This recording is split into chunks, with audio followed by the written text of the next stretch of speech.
Hey guys, hey Twist Mint.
Hey guys.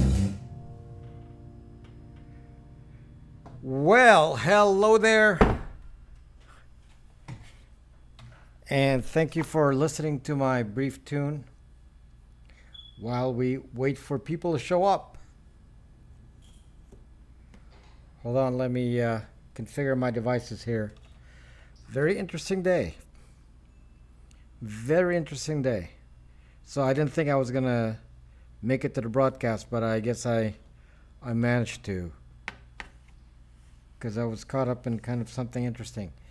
So hold on a second while I set up my device here.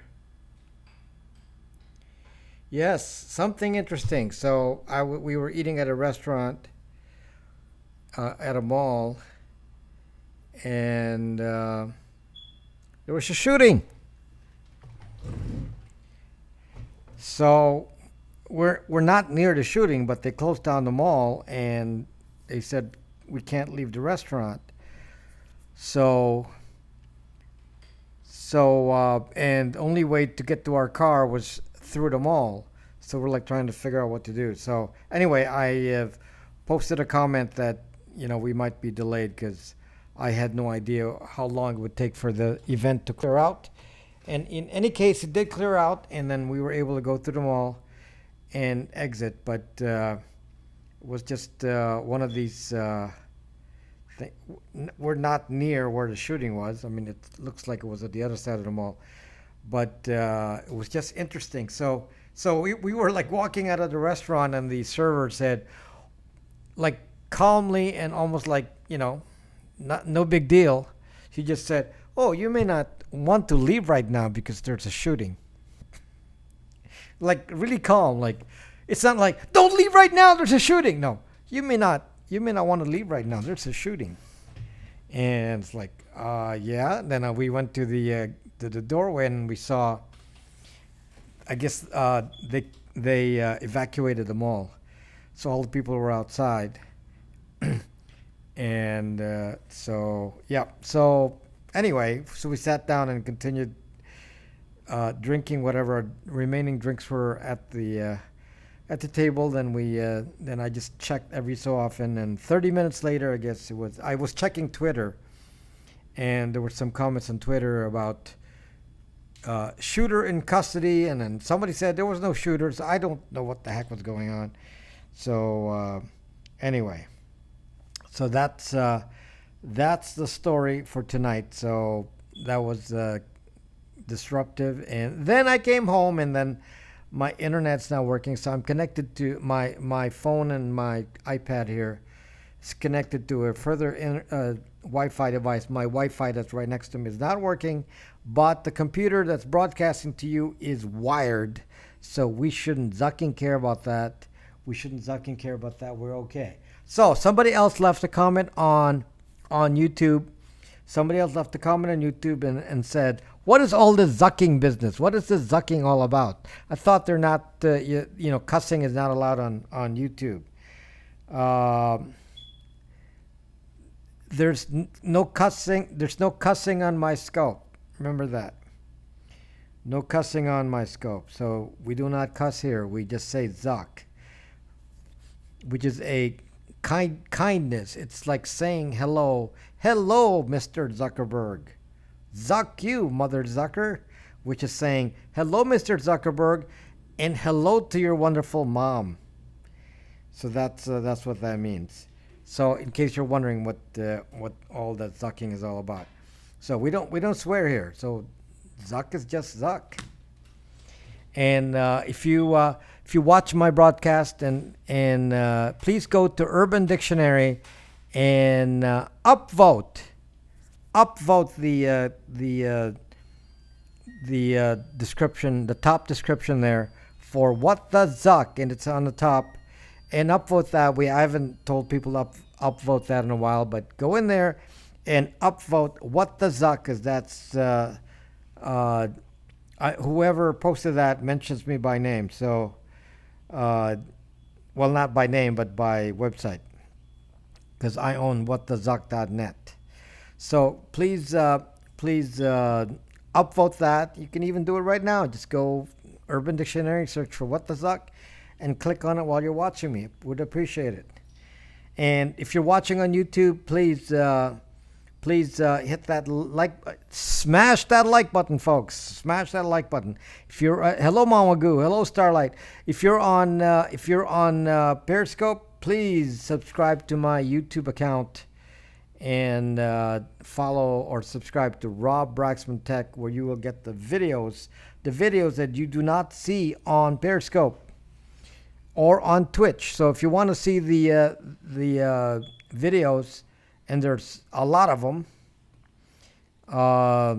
There's over 100 separate videos, I believe, in addition to the over 100 live streams on there. So go watch it on YouTube, and you can only watch it if you subscribe. So subscribe so you know that it's there. So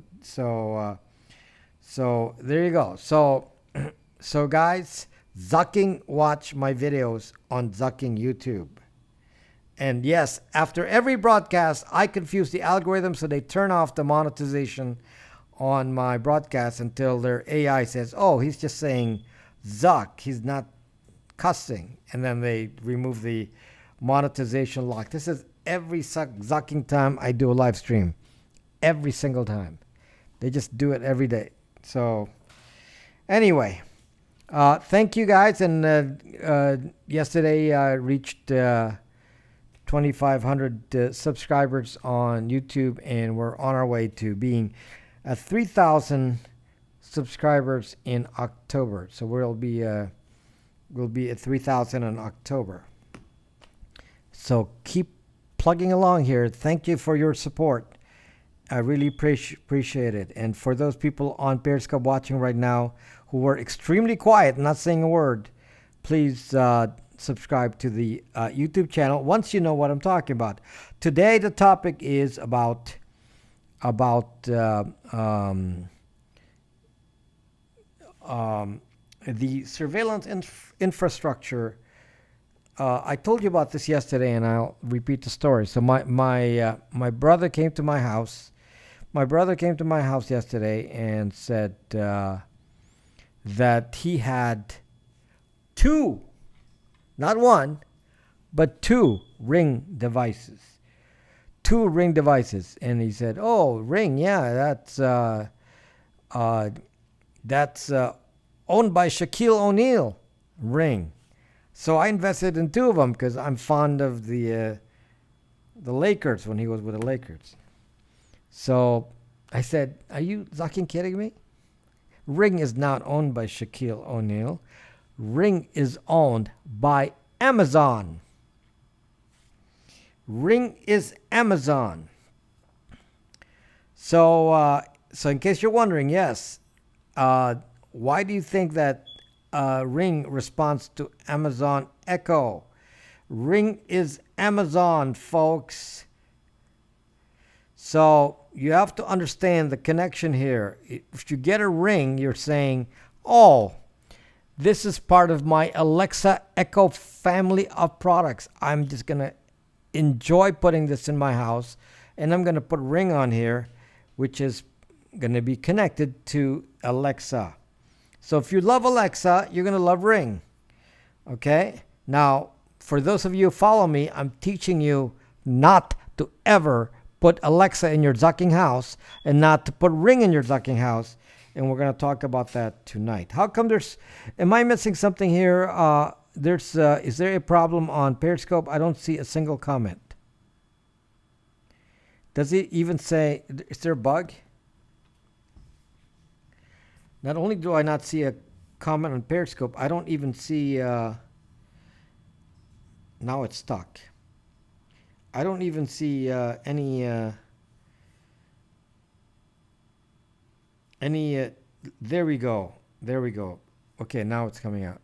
I couldn't even see names of people on it. Okay, I see you now. I see you all on Periscope. So I couldn't see anything, and I was wondering. Okay, so there's Mario and Great Gold and Layla Vuitton and Sean and Nancy Pants and M. Leifer and Hi Sam. Okay, so welcome Periscope.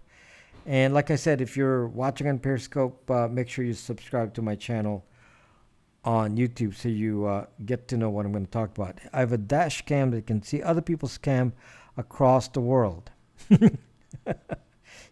I won an Alexa, exchange gifts at Christmas.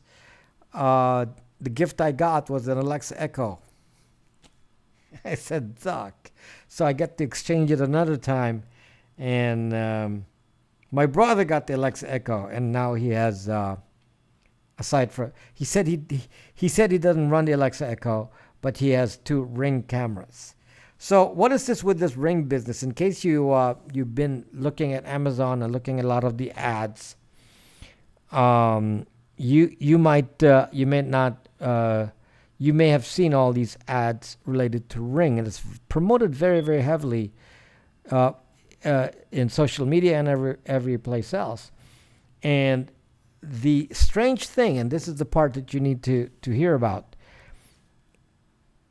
Ring is heavily promoted by your law enforcement agencies. Anyone here, is Kelp around? I guess Kelp is not around yet. Yes, law enforcement is pushing Ring. So,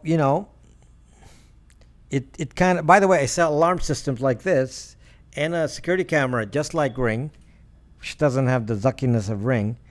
And look what I have to compete against. I have to compete against law enforcement who is pushing Ring. So you're gonna have to ask, why is this happening? Because there's a connection here, folks. Connection here, and the average person does not fucking know that there is a connection, and they are just, blindly, just the sheep that they are, saying, "Oh, I can expand my Alexa Echo. I can expand my Alexa Echo, then I can have a sucking camera." Okay.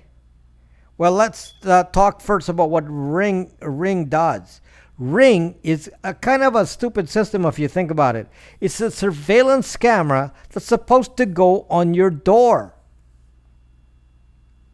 You're supposed to attach Ring to your door. It's easily reached and easily grabbed and easily stolen because it's right by the door. And Amazon, of course, is gonna protect you by saying, "Oh no, we'll replace your Ring if it gets stolen.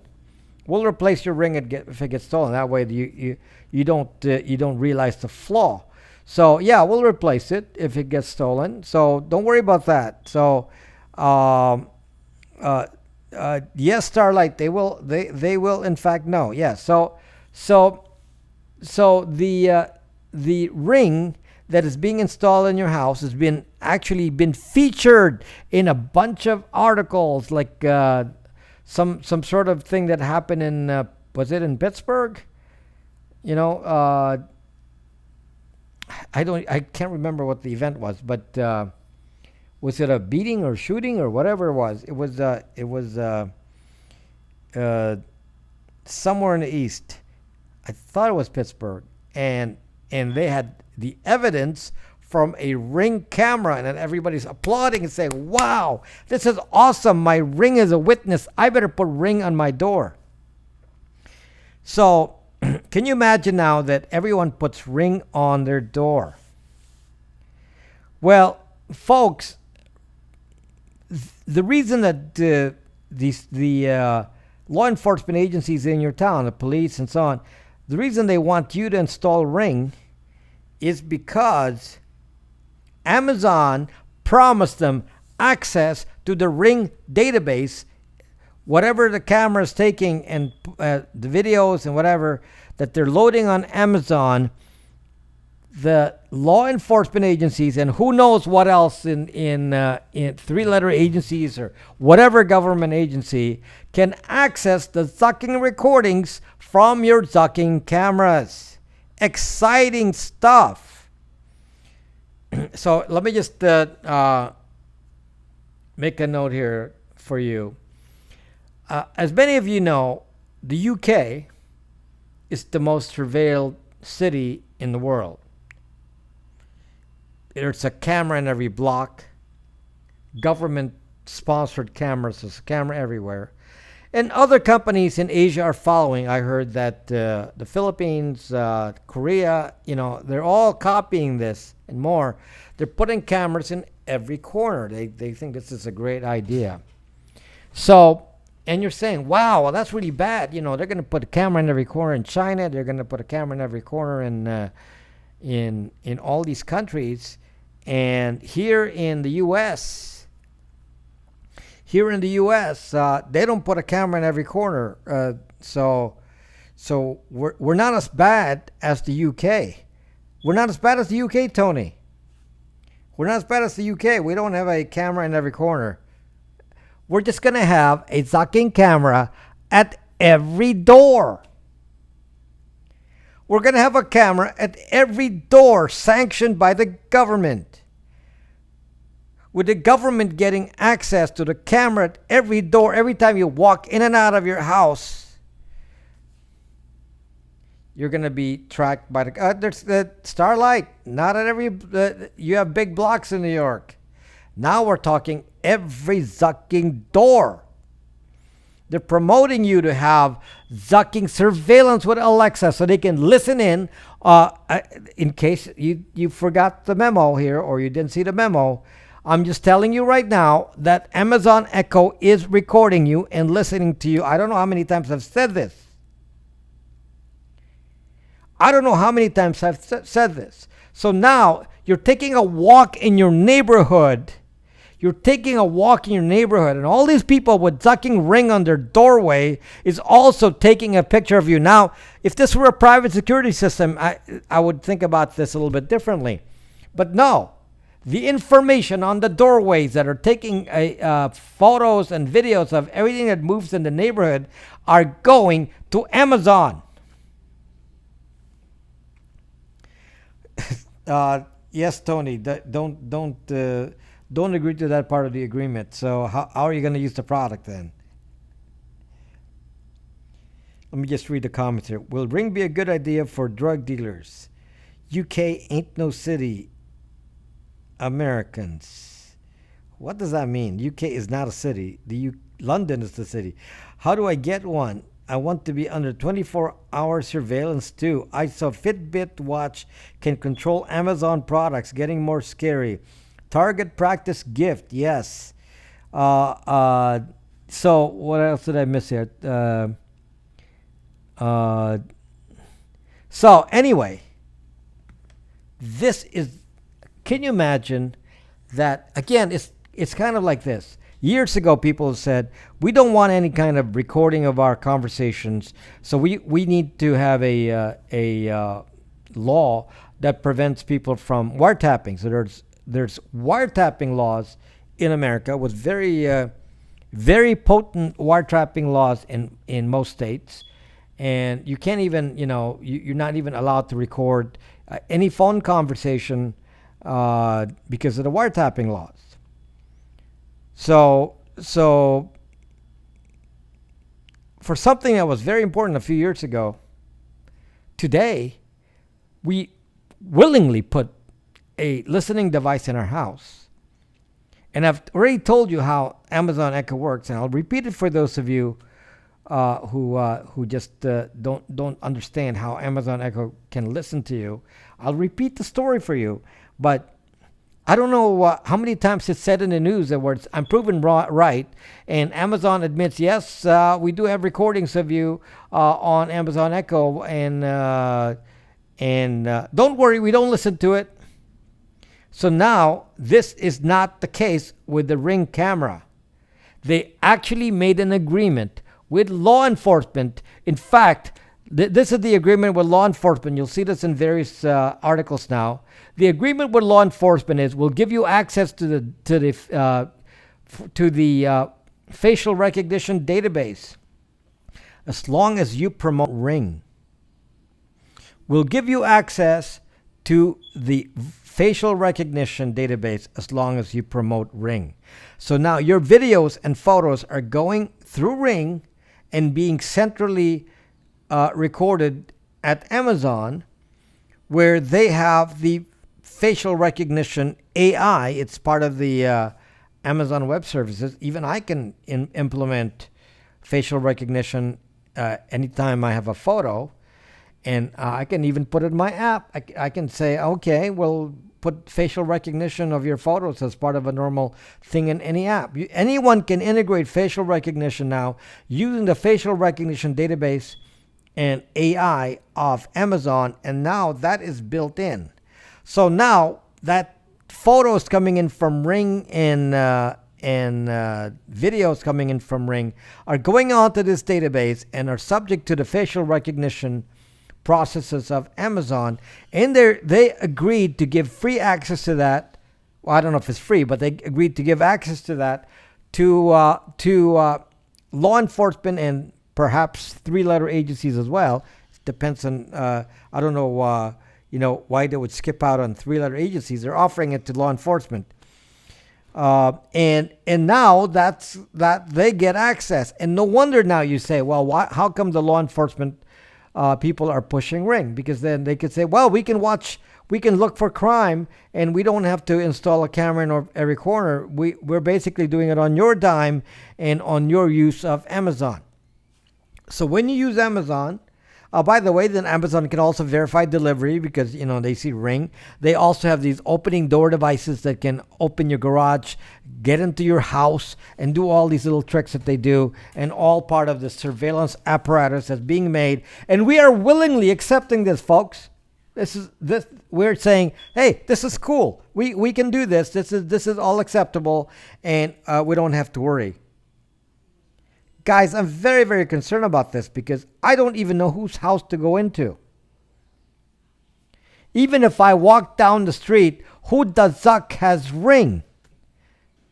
I'm going to have to walk at every corner and say, does this house have ring? Today, this mall that I was at, this mall where I was at, where the shooting happened, that area is filled with surveillance cameras.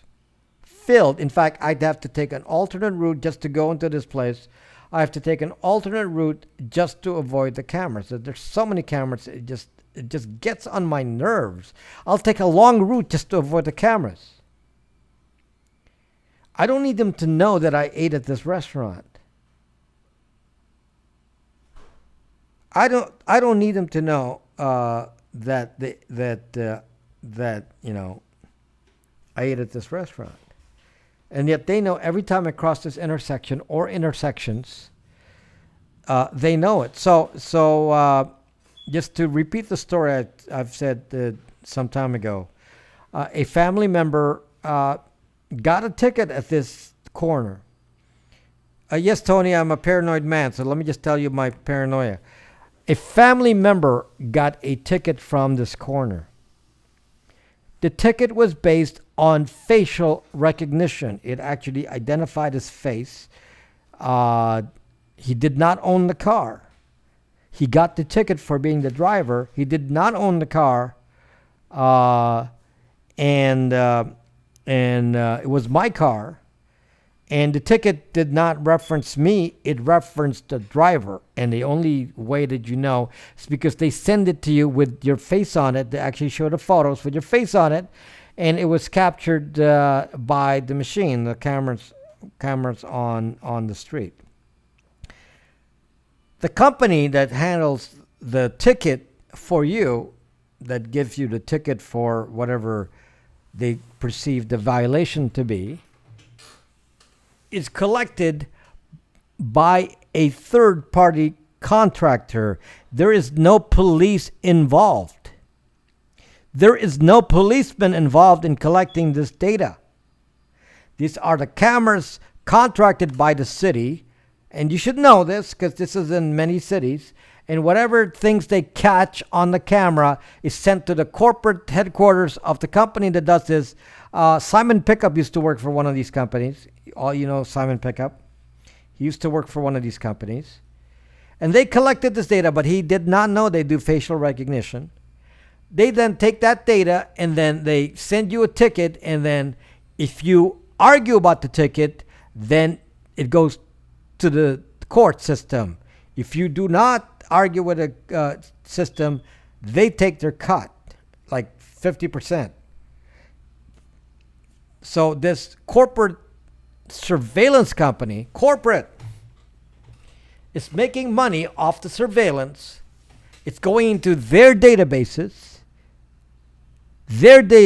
showing whatever is being shown by the camera with facial recognition, which they could be likely sharing with other companies such as Palantir. There's an article on the LA Times showing that Palantir was heavily involved with taking the data from the freeway cameras and all these surveillance cameras, and they're actively collecting this and using it to do pre-crime in Los Angeles. So in Los Angeles, there's a contract between Palantir, Peter Thiel's company Palantir, and the Los Angeles police to do pre-crime. So they pre-identify you if they think you are associated with any gang members, and that's how you doing, Hector? And this is where we are at now, is pre-crime. So the problem is with some of this is these are put into databases, And these databases have no rules for collection, have no limits, have no accuracy expectations. None. None. Somebody was making a comment yesterday to sidetrack this. They said, "Oh, we don't do social scores in America. We don't, social scores are in China. There's no social score in America." And I said, "Are you sure? Have you been to mylife.com lately? Why don't you go find your social score on mylife.com? And I'm sure there are more social scores at Intel, Spokio, and Axiom, and all these other companies. Okay? So they are collecting your data. Now, this is very strange here, because this is exactly what I'm worried about with all this internet collection. If the information is wrong on the database,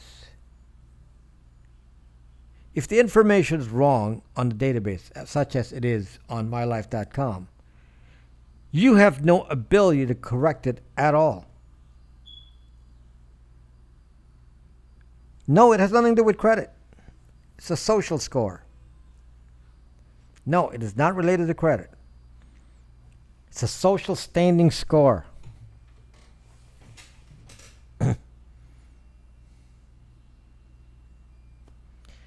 And my score was very low, mostly because of they don't really know what they're looking at, so they just put it on there. One of the categories that put my score low, and I noticed a lot of CEOs have low scores, was because of lawsuits.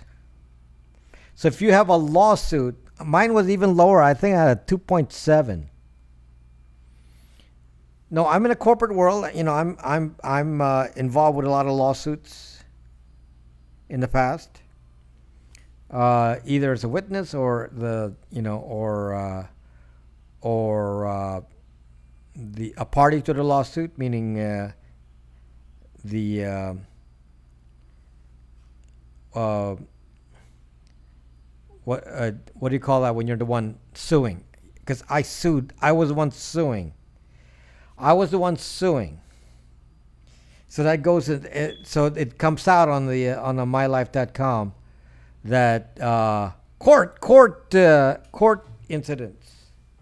Because one of the things that you have to understand with a lawsuit, when you sue somebody, they always countersue. That's a common approach to intimidate you. You sue, they countersue. And then they said, "Oh, we'll go hit a social score." It's like, this is like nonsense. So now you have no right or ability to go to. Oh, you do have a right to do something with your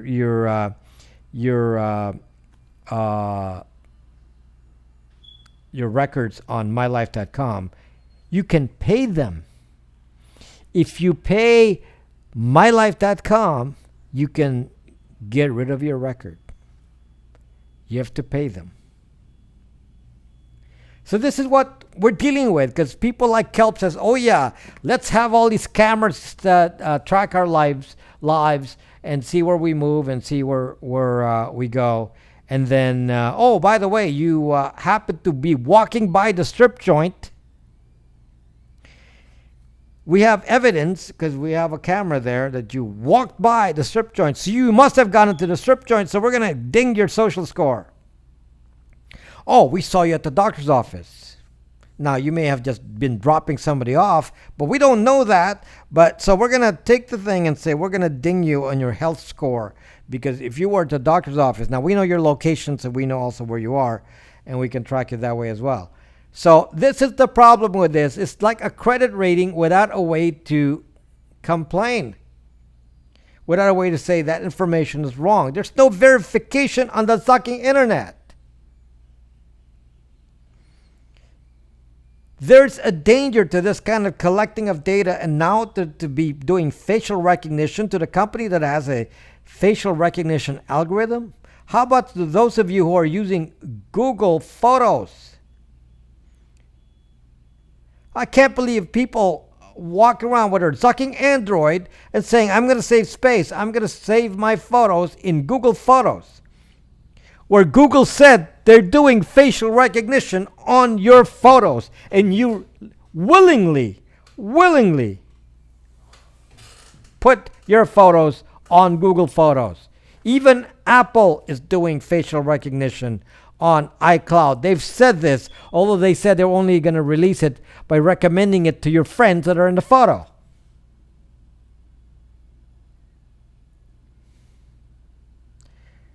You don't need a chip card anymore, Obama. You do not need that anymore. This is your chip. You're walking around with it. This is just the craziness of this all. Okay? And you're basically agreeing that you're going to put a Ring camera outside of your house and an Amazon Echo to tell Amazon and the U.S. government and all the third-party three-letter agencies and all the agencies, you're actually saying to them, yes, I'm willing to be surveilled with my voice. You can record my voice and see what we talk about in the house. You can hear if I'm saying anti-Trump kind of things in the house. You can find out. That's cool.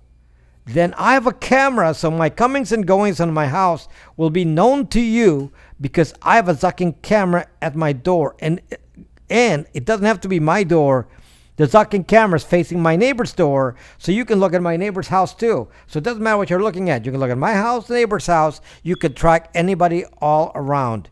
And both the camera, Ring camera, and the Amazon Echo will be a witness to crime. This is awesome stuff. We'll be safer, according to Kelp. We'll be safer because we'll have surveillance cameras everywhere recording every move we make. And this is all stored.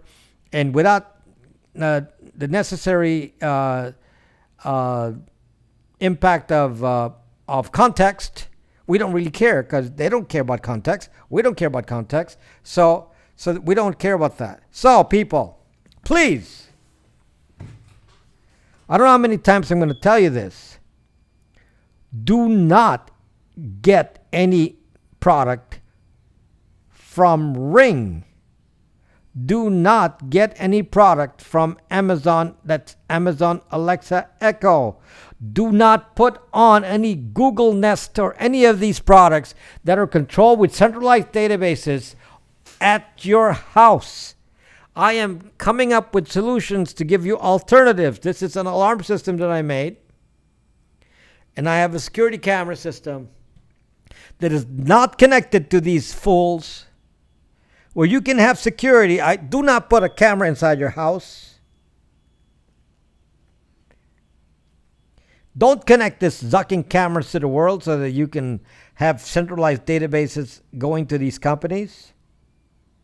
I give you the option to upload the videos to the cloud, but you don't have to.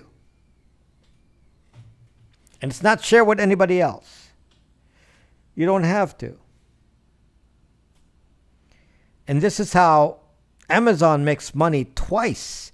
They make money by saying you buy the Ring, you buy the Amazon Echo, you pay for the subscription to Ring so that you can save your photos.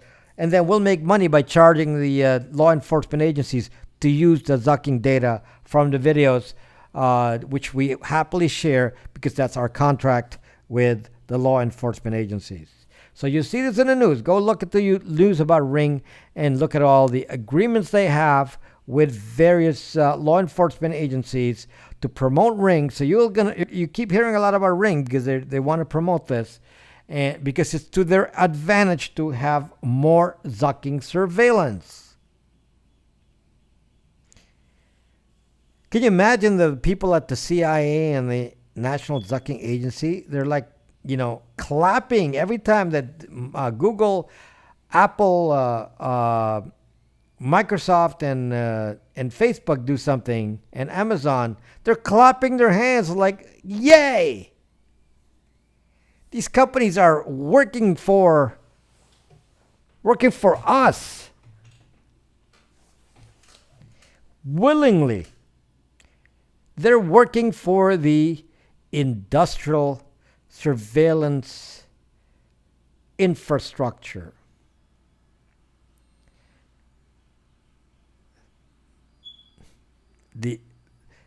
Kelp was missing. At least he's here now. So there you go. Kelp is winning. Kelp loves the fact that there's a camera at every door connected to law enforcement, three-letter agencies. They are, yes, fax machines are somewhat secure, yes.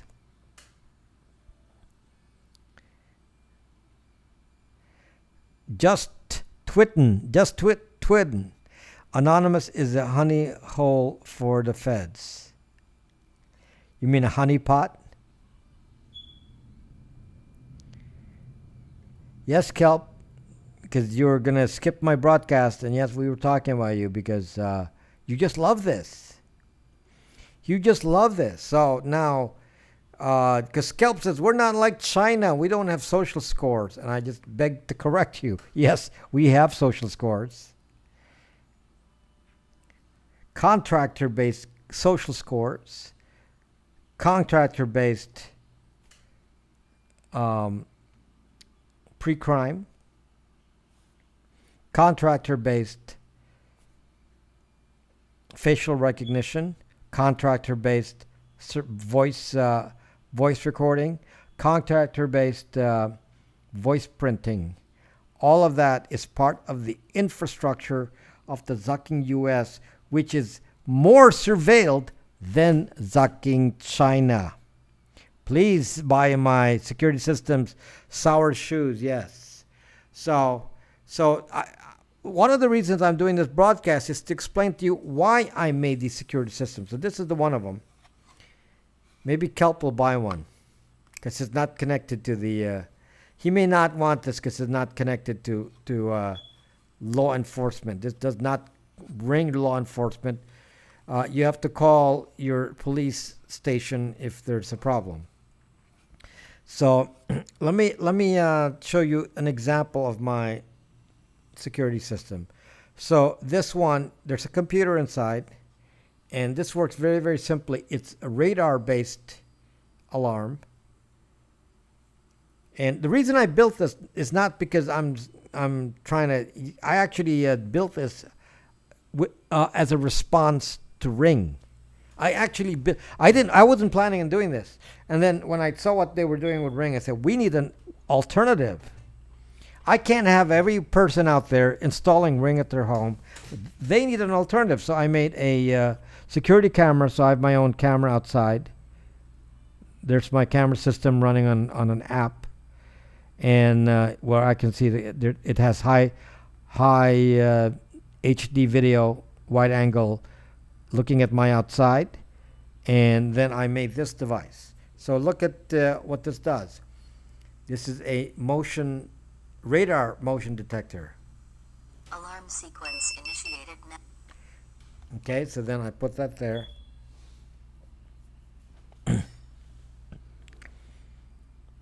And this will be available in October. Truth, the Patriot Act made that possible. Yes, of course, Roberto. I'm just trying to tell you. I mean, the reason I built that was, I didn't plan on building that. I could have used my voice, but I don't like the way I sound, Kelp. I don't like the way I sound, or I would have made my voice. So I had to use a computer voice. So it sounds like Hal. Alarm is active now. Okay, so the alarm is active now. So anytime it detects motion, so if Police alert. see, it detects motion. Then it sends a notification to your phone. Hello, Lenny PR, and sends a notification to your phone. Oh, I forgot to reset south last night, Lenny. Did I screw up south? Every time I see you, I think south. My alarm is 3 Dobermans and a poodle. How are you going to notify yourself on your phone if you're away from home? CVB? That's not going to work. So I don't think your Doberman is going to be helpful with that, unless they know how to use a computer. Do you realize beside all the So no Goldens.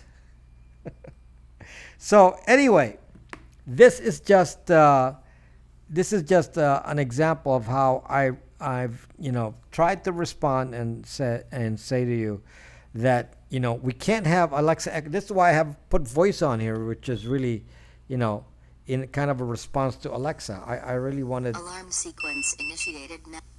I wanted you to feel like you're talking to Alexa. It doesn't actually react to voice. It doesn't collect voice. Anytime you have voice recognition on a phone, the voice goes to Amazon. If you're using Siri, the voice goes to Siri. I was looking at I was tracking my phone data traffic, and I noticed that my computer data traffic, my computer network traffic, and it said that 50 megabytes were used by Cortana. This is on my Windows device. I do not use Cortana. I do not. Let me repeat that. Let me repeat that again. I do not use Cortana. Yet my computer reported that it used 50 megabytes, meaning it sent recordings worth 50 megabytes to Microsoft. And obviously it also works for there you go. Mick Jagger is as an expert. Synac sockets. So Siri obviously does the same. So if you don't know what's going on, do you actually know if your phones are transmitting when it's not supposed to? I talked to you yesterday about the. I talked to you, yes, but I broadcasted yesterday, Lenny, so South should be down. Isn't South down? I mean, I broadcasted yesterday. So every time I broadcast, and I forgot, I didn't look at South today. So, surprising. So, in any case, even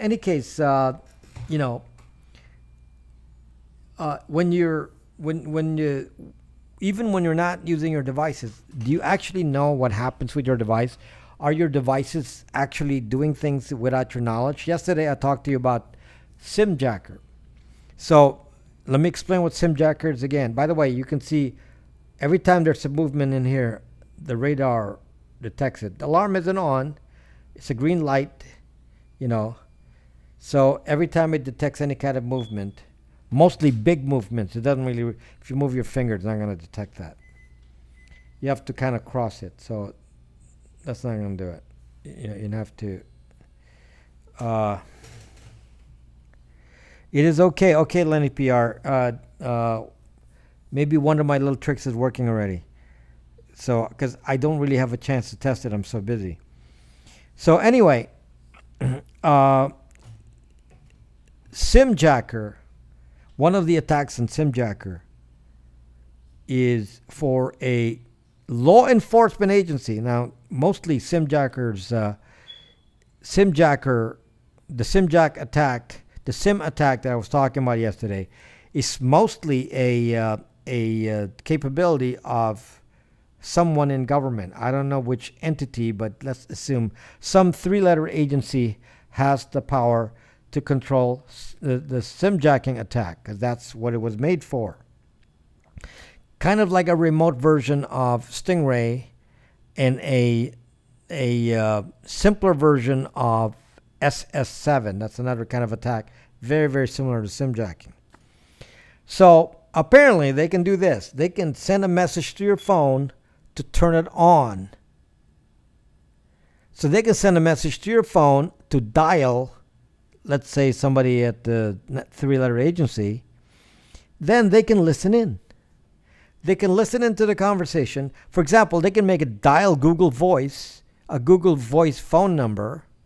And so your phone connects to the Google Voice phone, and then they're listening in on the other end because it forwards. And then they're listening to the conversation on your phone without you knowing it. So this basically allows them to turn on your phone and listen to anything that's happening around you. Our response to this, Oh, cool tech. Oh my gosh. Lovely. Let's do this. Okay. Amazon Echo Ring cameras, now SIM jacking your phone. This is all cool stuff. Cool stuff. The fact of the matter is, I'm going to simplify the case for you. Let's say that you want to surveil CEO A. Let's say you wanted to surveil Jeff Bezos. Okay? Let's say you wanted to surveil Jeff Bezos. So what do? I'm not going to go turn on Jeff Bezos' phone. That would be too obvious. I would turn on the phone of some minor person who happens to be near Jeff Bezos, like somebody in the audience, somebody, the mail clerk that's picking up the mail, and turn on that person's phone. Or if they're in a meeting, turn on one of the executives, and not the target itself. You see how you can be tracked here and not even have it traced? You don't even have to do a direct attack. You can do what is called side channel attack.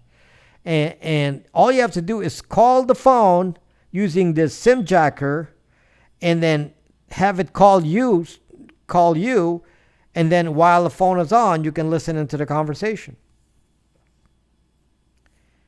This is the kind of craziness that goes on, and everyone's response is, oh, no big deal. I mean, we trust the government. We trust everyone. We trust Amazon. Somebody made a comment yesterday that if I don't have any problem, he said, though somebody on YouTube yesterday said, I don't have any problem with Amazon and Google knowing my information. I don't have a problem with that. It's like, that's the most stupid comment I've ever heard. Because as I just told you, it's not like it stays in Google and Amazon. They're basically, contractors to the state and to other third parties, where they can then sell that data, and they basically have a big giant database with your locations and your voice and your pictures and your identity, and everywhere you walk around, you're being tracked. Now think about this. This is going to get worse when the self-driving cars are out in quantity. Right now, we only have a few self-driving cars, but at some point, there's going to be a lot of them. Well, guess what? All of those have cameras. All of them can see all around, and all of those are going to be centralized and reporting it to Waymo, which is the Google database. So Waymo is going to have all the information about every zucking car, what it sees out on the road, just like the Ring cameras. So now you're going to have Ring cameras. You're going to have cameras from the cars, the cameras from the phones that they can even turn on. I mean, wow, this is the kind of world we're at, and people are saying, well, this is good technology. It's like, I don't see the danger in this. I don't know. At what point do we wake up, people? At what point do we wake up and say, this is getting kind of dangerous here? Why are they surveilling people who are not criminals? Kelp wants that. Why are they surveilling people who are not criminals? Why? Could you explain that to me? Are we doing something wrong? Why don't they surveil every single person, in Afghanistan? Because, they could turn into terrorists. So they can, put cameras and surveil every single person in there. They could come to America someday. So I like to see a record of that. But I am certain they don't have that. They just surveil the U.S.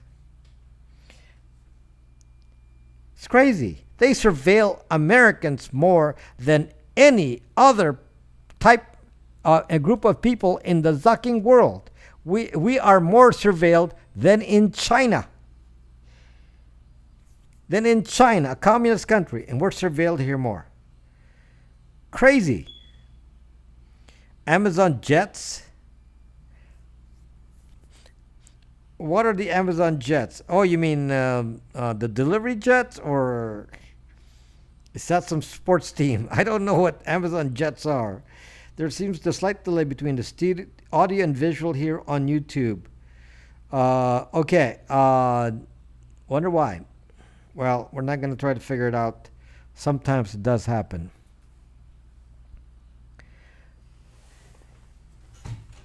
So, I guess, there's no warning flag to Kelp here. He looks at this and said, this is good stuff. Let's live in a surveillance society. It's good stuff. And according to Kelp, you shouldn't pay attention to books like 1984 because that's old. That's an old book. So you really shouldn't care about that. But let's build a society built on 1984 because Kelp thinks it's great. This is fantastic.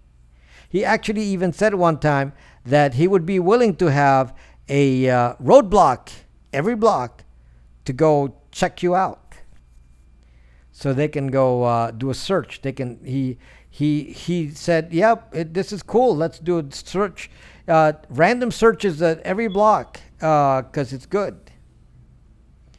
1984 was fiction.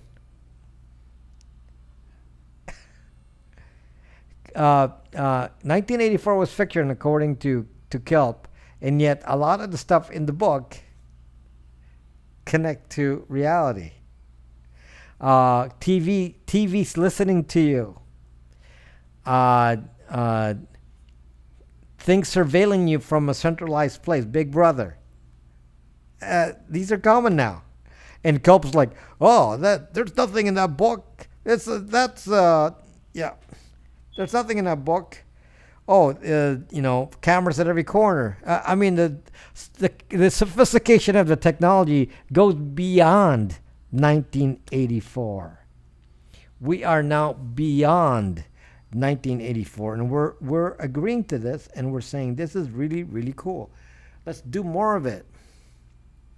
Let's do more of it." You don't even understand the problem, guys, is that this is not controlled by the police or anything like that. I told you the camera system and facial recognition is being controlled by third-party corporate types that have a contract with the government, without any rules on how they distribute the data collected by their Zucking cameras. So the camera systems in California are actually run by contractors. Then leave, sir. Please calm down. Leave. Kelp said this is cool. This is culture. Culture is improving, according to Kelp. Fantastic. Let's move to surveillance. Surveillance society is the new way of doing things. What was the other book where firemen burned the books? What? The farm thing?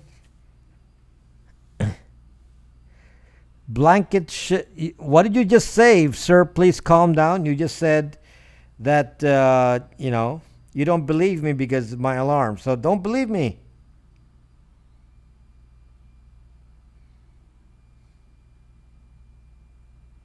Not going to force you to believe me. It's it's up to you.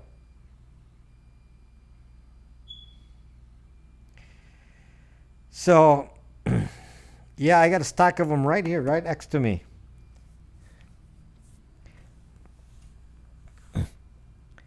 So, that's easy peasy. Well, then you have to climb up, get a stool or something to go up and go reach for it. It's just okay, sir. Please calm down. Remind me tomorrow.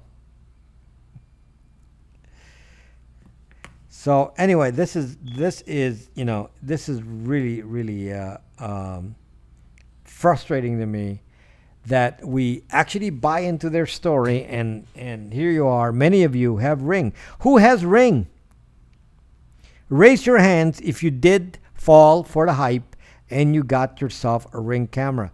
Please type a 1 if you have a Ring. I know you may regret it now, but if you actually fell for it and bought one, please type a 1 to say, yep, I did fall for it at the time, and I did get myself a Ring. Are there any secure home camera devices? Yes, Life of Crawford.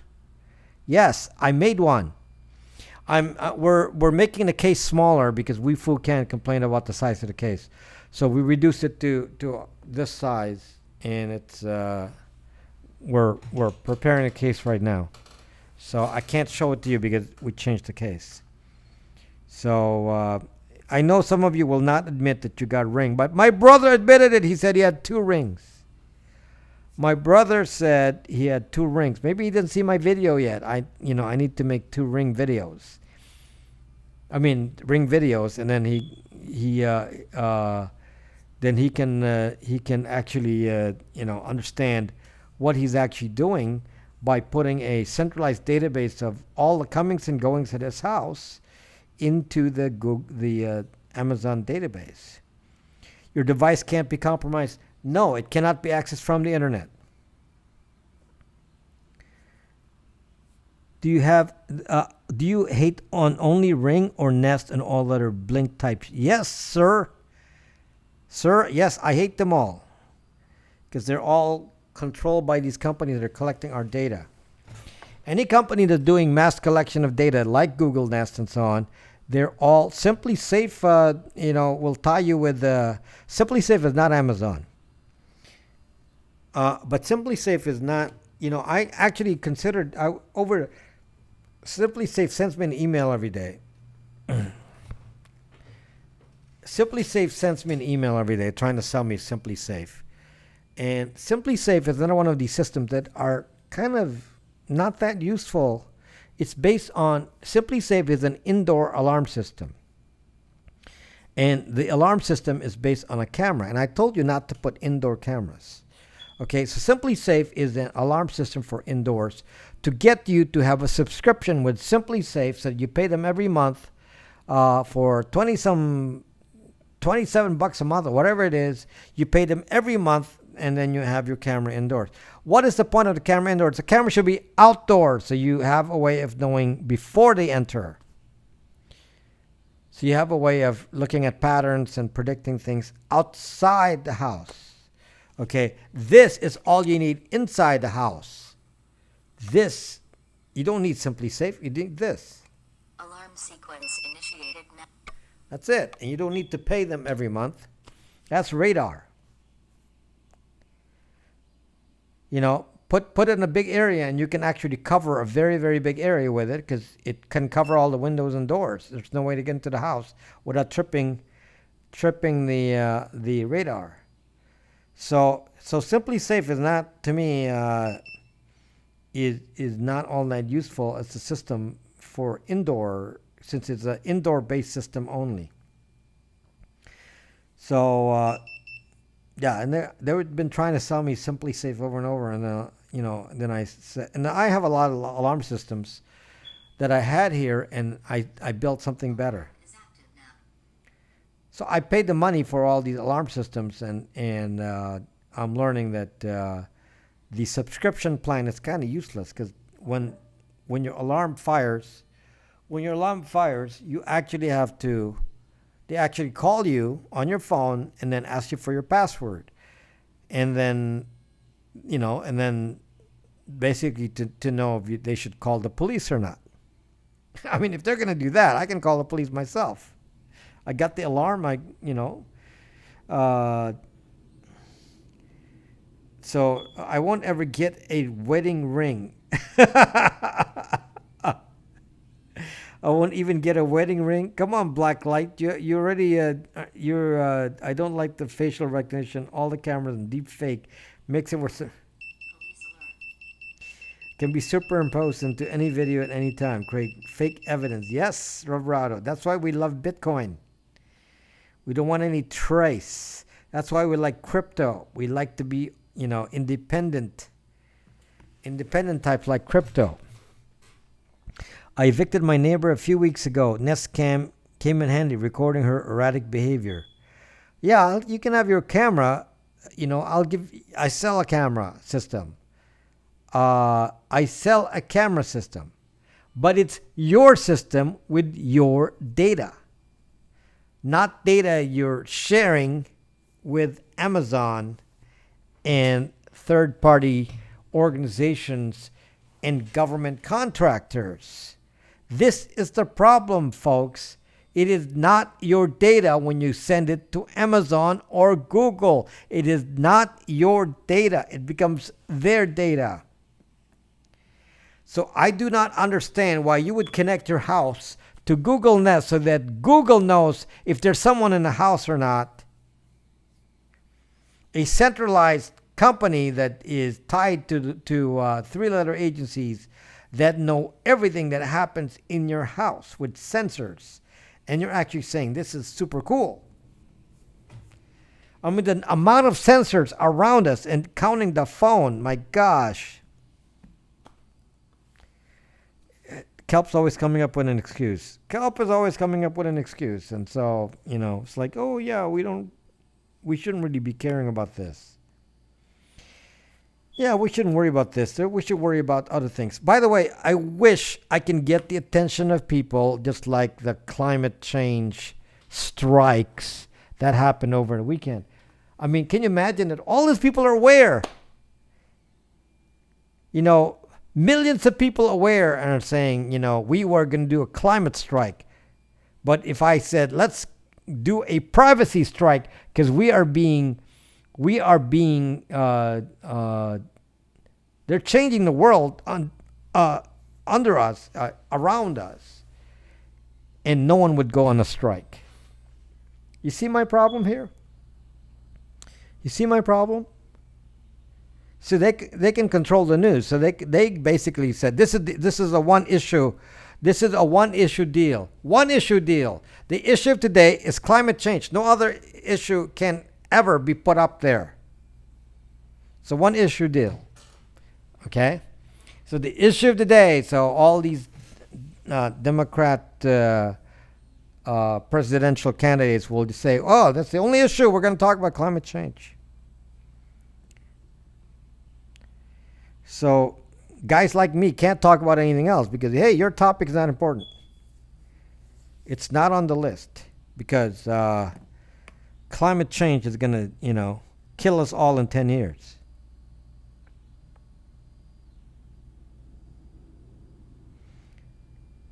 So here we are with this, and this is an immediate problem. This is not a problem in 100 years. This is a problem today. They're changing the social structure of the world.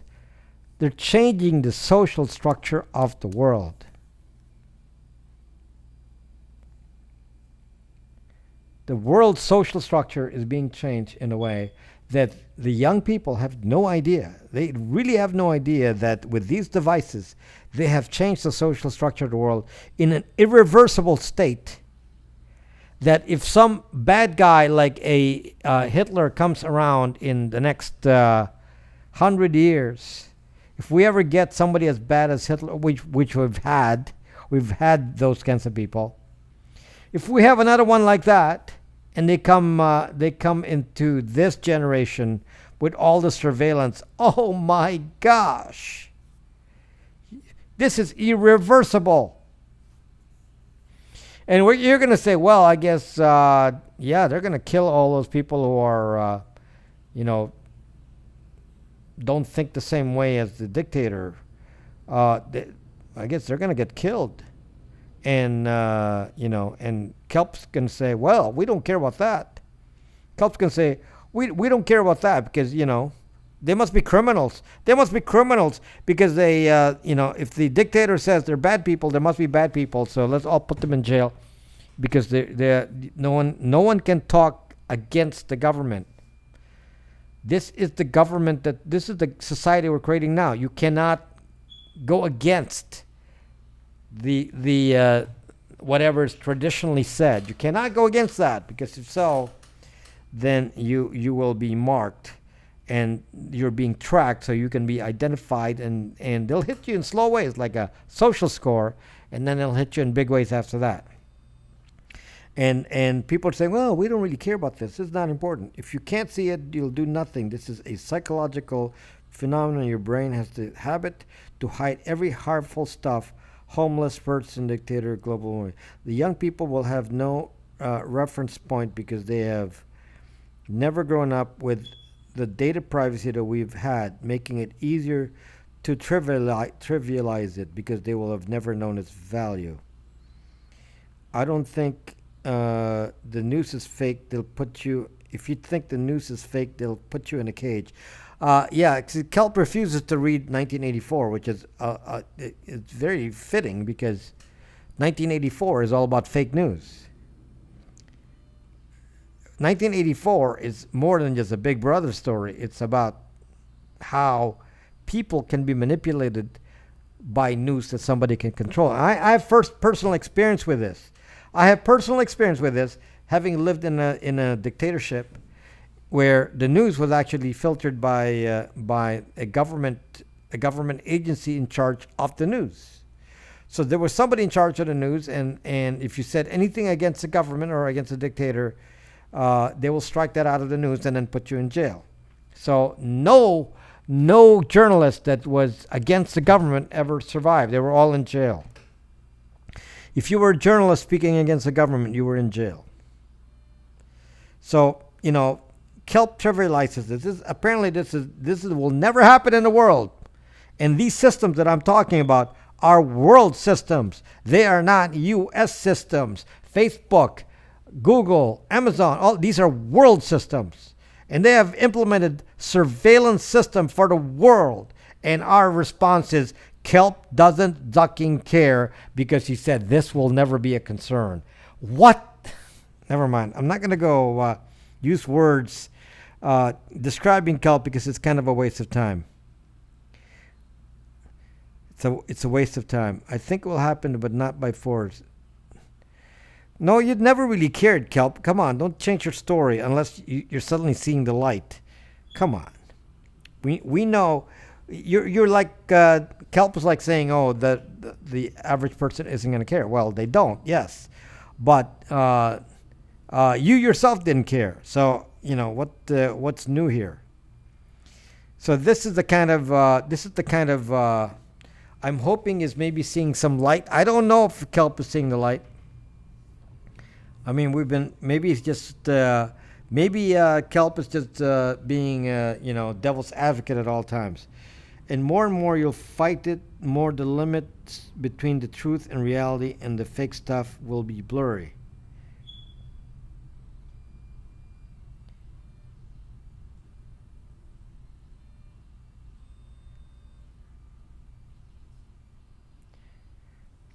Are you for me or against me here, Rodriguez?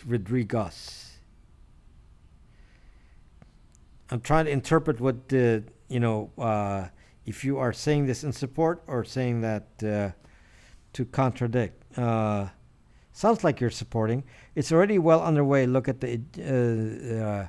I don't want to. Paul 9J. YouTube does not like anyone who espouses any conspiracy theory, so I'm not even going to mention that here. But I don't everything I'm telling you about is not a conspiracy theory. This is all in the news. Just like the Simjacker, these are all things in the news. I can cite the newspaper article where I'm going to refer them to you. It's in the news every day. It's just that we ignore the news. I don't even have to invent anything. It's in the news. And they're not challenged news. They're not fake news. Nobody challenges these news. Nobody has ever said these news are fake. It's not fake. I know, Paul. I know that. But, there's. Let me just tell you something, Paul. Very interesting. The FBI has a memo. Somebody showed me this memo. The FBI has a memo that says that the conspiracy theorists, especially, related to the conspiracy theory you mentioned, globalists and all this, and a few others, these conspiracy theorists are feeding are triggering the violent people, so we need to stop them. Okay, so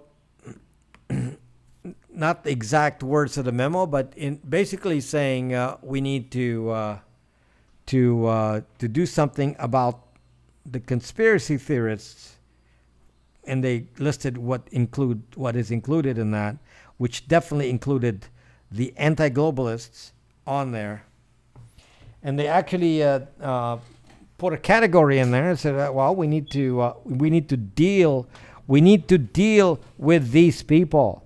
So I don't want my YouTube to be categorized as being a conspiracy theory, when obviously there's nothing conspiracy theory about what I'm saying. This is all factual.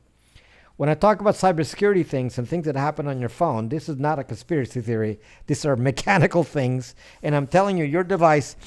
I'm telling you, your device spies on you, not because it's a conspiracy theory, because that's the way it's designed. And there's factual ways of figuring this out.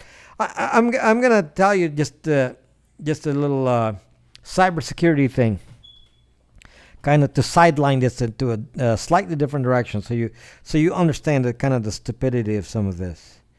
Okay, I don't think that is the conspiracy that they're afraid of, sir. Please calm down. Fact, this is a tech show. Yes, this is not a conspiracy theory show. So, just to prove my point about some of this, that you don't realize, being a cybersecurity guy. So this is something that I will actually, I'm actually programming right now. I'm actually programming this. I hope I get it to work. I'm finding problems with the compatibility of some hardware devices, but this is what I'm trying to do. I'm trying to make an app that does this for Linux. I don't know if I can do this kind of app for iOS or Android, but this is the kind of app I'm actually trying to work on. So I'm actually working on it right now. Okay, and it's going to work on Linux. I'm probably going to get it running tomorrow, the way I'm designing this. But I'm trying to make it a little bit more advanced than what it can do now. So basically, I've already told you that your device, your phone, is sending out a probe. So let me repeat that. This is not a conspiracy theory. This is a factual evidence. Okay? Factual evidence. Your phones emit a radio transmission called a WLAN probe, wireless LAN probe. Okay? This device sends that scan out. Frequency of the probe, depending on the version, iOS sends it out once every second when you're using the phone, and then extending out to minutes if your phone is not being used. If you're on Android, the probe is being sent out sometimes multiple times a second. If you're on Wi-Fi, if you're the Wi-Fi router, the Wi-Fi router is sending out the probe. Well, it's not a probe, but it's a beacon. When a Wi-Fi router is sending, it's called a beacon. The beacon is being sent out as many times as 250 times a second. Okay, so your Wi-Fi is sending out this beacon constantly. Your device is here, is sending this probe out. Hello, Kathy. At the very least, once every second, for most of these, unless you're not using your phone, in which case it will extend out to 2 or 3 minutes where it doesn't send a probe. So everywhere that you're walking around, your device is identifying itself. So put it in your pocket, not doing anything, and you walk anywhere, and your phone is actually emitting a signal. The signal it emits is a MAC address. So your phone is emitting this MAC address, which means if you come within range of my receiver, I will sense your MAC address. So let's say that that range is 60 feet. So if you approach me within 60 feet, I could sense you with my antenna, unless I put a bigger antenna on it. I can sense you with my antenna and says, I know anyone who's around me within 60 feet, all around me. Okay? So, given this, I said, what if I made an app that can actually, and I actually have, that part of it running, where I can identify all the people on my network and track their devices. So, except what I wanted to do was track them even if they're not on my network. I wanted to track people who are not connected to my network but are in the area, my neighbor, somebody walking off the street. I want to know what their MAC address is. So let's say I put a little bit of a sensor on the outside of my house. I can actually see every MAC address of anyone. And I can actually see somebody's approaching me, because this is your chip, remember? Somebody's approaching me with MAC address 2A. BB2A is approaching. C122 is over there, coming in. Okay, so every time that they're coming in close, my device can get a sensor indicator, which I can use to set an alarm on my device with an app that says such and such a device, who I know who this is approaching. So let's say that you're trying to evade your boss and you know your boss's MAC address. You're at the office and you say, oh, boss is coming. We better stop playing games and stop talking and act like we're busy because the boss is coming. He just went to the bathroom. He's coming back. Okay, so that's just one use of this, but let me just tell you how this is can be kind of interesting. Okay, so because I can identify the MAC addresses of any device around me, I can actually go to somebody's house and look at the device list, and I'll see, oh, you have 5 iPhones, 2 Androids, a smart TV, you have Ring, you have Alexa Echo, and you have a camera outside. Okay? On power up, does it emit a special code? No, it emits a code immediately. Kathy, it's not tied to power up. And it emits the code with or without airplane mode. Airplane mode has nothing to do with it. Okay, so then I look at the phone and say, ooh, there's the network. And then I see this device. Oh, it's Ring. Listen to this, people. I look at my device. I can actually build this app. So may have to build it on a Raspberry Pi, though. Because to do this, you need a bigger antenna than it's provided with these. So maybe I'll do it on a Raspberry Pi. Portable. Battery operated. So you walk around and you see, oh, this house has Ring on it. So I'm going to select Ring from the list of devices. Then I'm going to hit Jam. Hit Jam. So I jam Ring. And what happens to the Ring now? What happens to Ring when I jam it?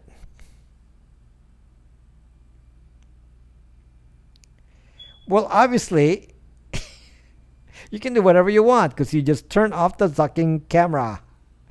You just killed the network connection. Killed the network connection. So I could do this with any zucking device. This is within my capability, and in fact, I was making an app for it, and kind of a dangerous app, but it kind of highlights the danger of these devices. It can be used for bad things, but see what the point of the app would be if I made such a thing and distributed it. I certainly make it for myself, but the point is that you can actually disable somebody from the network. Hello, Tim Bear. What do you think about that? So you think you're protected by these devices like a Ring, like Zuck. Every time, if I'm going to go jogging around the corner, I'm going to go look and see who has Ring and then jam them. So I might have to do a lot of stops at everywhere I go and keep jamming, or either that, or I have to jog with a hat on and sunglasses. But this is the kind of craziness I got to deal with in the world here. You don't leave the house. I don't leave the house. So, did you like my app idea? Nobody made a comment. Did you like my app idea?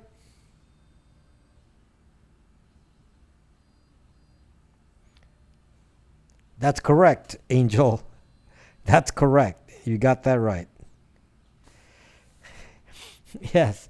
So DJ Murdoch, the Linux idiots who were commenting on Reddit, they didn't even see the little jam button I already put on the app. There is a jam button on there. I already planned it in. A bit rough around the edges. What is rough around the edges, sir? Please calm down. You don't like an app that can do that? So this is my intent so far. You track devices and then you assign them an identity once you've figured out who it is. So you could say, that's my iPhone, my iPad, my this, my that, and you mark it, and it records a permanent identifier. So then you know what the device is. But then if you see a device that you do not know, let's say it's the postman. Okay, so the postman shows up and say, I see his MAC address, so I'm going to mark this the postman. Oh, the real estate guy trying to sell, knock on my door and sell me something. I'm going to mark that sales guy so that I know to never answer the door. Can you imagine if you go to you don't even have to answer your door because you can just look at the MAC address and say, I recognize who you are. I am not going to answer the door. So how about this? So you go to a restaurant restaurant, and I say, okay, let me see who's at the restaurant. Then you track all the MAC addresses at the restaurant. There's probably going to be hundreds of them, right? And you say, next week, I want to come back to the restaurant. It depends on the antenna. So if it's a Raspberry Pi, we'll have a bigger antenna. The phone will have a shorter range. So I can go to a restaurant and say, I see the same MAC addresses this time. So these must be employees. So you kind of mark them and say who the employees are with their MAC addresses. I mean, goodness, there's so many things I can do with this. I wanted to track people who work at Tesla. I'll park my car outside the Tesla gate, or maybe I'll just leave a Raspberry Pi on the ground in a secret box. And every time they drive by, then the sensor will sense the MAC address of anyone coming out of the building. Then I can do a unique count of how many employees actually work there, because I can count all the MAC addresses that come by and record if they're back the next day. And record how many times they went in and out. I mean, this is the kind of stuff you can do with this, all because of the fact that you will never leave your ducking phone. You will never leave this. So this is your built-in spy device. They already do that, Kelp. They already do monitor you at work. But now I'm talking about third parties monitoring you.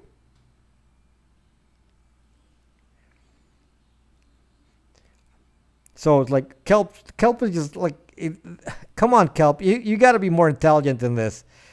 Somehow the question that Kelp raises is like, is just, it's, I don't know, Kelp. I thought you were smarter than that.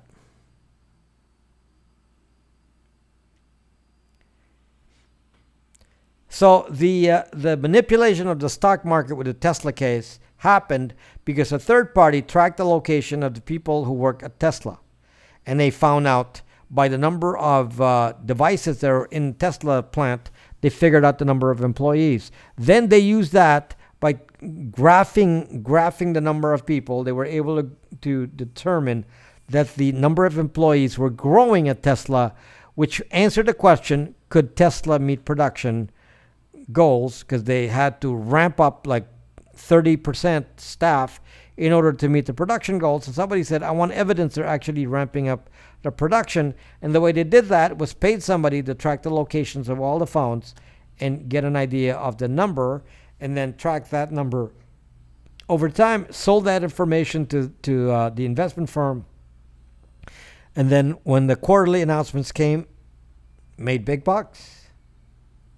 So that's the kind of stuff that they're able to do and manipulate and basically getting insider information without anyone being on the inside. So yeah, so Kelp is saying, "Oh, this is cool. Let's do it more." Okay, who are they? The name of the company is in the article. Go look at it. It's an investment firm on Wall Street, obviously. Why isn't the SEC? Because there's nothing illegal. They collected data. They just collected the data that nobody's tracking yet. There's a app called Thing that does that. Ooh, really? So my idea is not so sophisticated anymore. Darn. Anyway, I'll still make my own version. I am not going to post it on Brack Starlight. You're going to have to Google it. So, yeah. So just to show you the kind of vulnerability that we have, because these devices emit transmissions that identify you, not counting location tracking and facial recognition and everything else. And then Google Pixel 4. I told you this yesterday. I'm going to repeat it again. Google Pixel 4 is coming out with built-in radar, kind of like this radar here. So look, watch the green light's going to turn off. There. Okay, so I'm not moving now, so the green light is off. Okay, every time I move, the green light goes on. Right? Well, the Pixel 4 has something called Soli radar. You can kind of watch the light go on and off. The Soli radar is so accurate that it can count pieces of paper. They're actually thing-only probes, devices connected to the LAN. I already did that, Simon. My device already shows on the LAN, but you can track devices that are not on the LAN. But probably not on a phone because the hardware may not allow it. Because you need a compatible Wi-Fi. You need a hacker's Wi-Fi. So, and can Fing jam? Scalp a Tesla executive? Maybe, Alan. So, can this Fing app jam a device? Really easy to do. Jamming a device on your network is so easy. It's fucking easy. And people don't even realize it, okay? They kind of, invite me to your house and I'll decide to jam whatever I want to jam on there with just a phone in my hand. Say, I see you have a smart TV. Oh, you have an Alexa Echo. I'm going to jam your Alexa Echo because I don't want it, I don't want it DDoSing them. No, you don't DDoS them. There are a couple of ways of doing it, Boycott Box. Every hacker knows this. It's part of the Kali kit. This is like common stuff. Common stuff. I don't need a Wi-Fi password, Boycott Box. You can be attacked without the Wi-Fi password. I don't even have to be on your network. And that's the bad news. Okay? I don't have to be on your network. I can spoof your access point, though. Would you like me to do that? I can go to your house and say, I think I'll... no dinner for you. Okay. Would you like me to go to your house and spoof your access point? And all of you go through my network, and then I can go sniff your traffic. So jamming wouldn't be allowed on Apple Store. Yes, Simon, that's why I'm not going to make this kind of app on iOS. But, Simon, I'm certainly able to jam using a Librem 5. No one's going to stop me from putting any kind of app I want to do on a Librem 5. There are no rules on a Librem 5. I love it. There are no rules on the Librem. I can put any kind of app I want. I can put any kind of hacking app on there. Anything. This is gonna be fun. Librem app, PinePhone, one of those. So I love it. I mean, it's just the kind of freedom I don't. I Apple can't do anything. Google can't do anything. I'm free to do any of that. So somebody actually made a comment. By the way, I've always been talking about how you should consider using Linux, and I'm going to make a video about getting good. Get the Pine phone. I'd get it too. I'll get several Pine phones if it works. If the Pine phone works, I'm sure to get. I'll buy it like Raspberry Pis. I have a stack of Raspberry Pis. I must have a dozen Raspberry Pis in this house. So yeah, I'll buy the Raspberry Pis. I mean the Pine phone just like I buy Raspberry Pis. I can't afford that many Librem 5s. They're kind of expensive. Librem 5s are $700.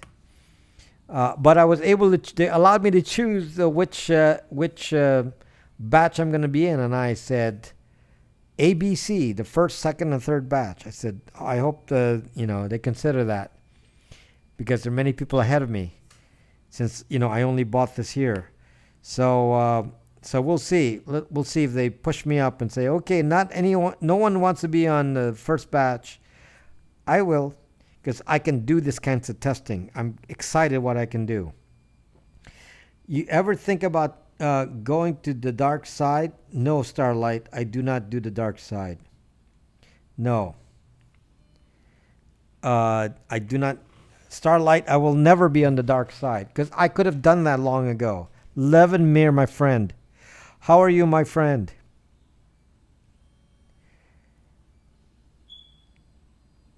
Will jamming equals MDK3 attack? Wi-Fi jamming? No. No, Mad Cow. Levin Mir, come on, go back to Brax and talk to us back on Brax again.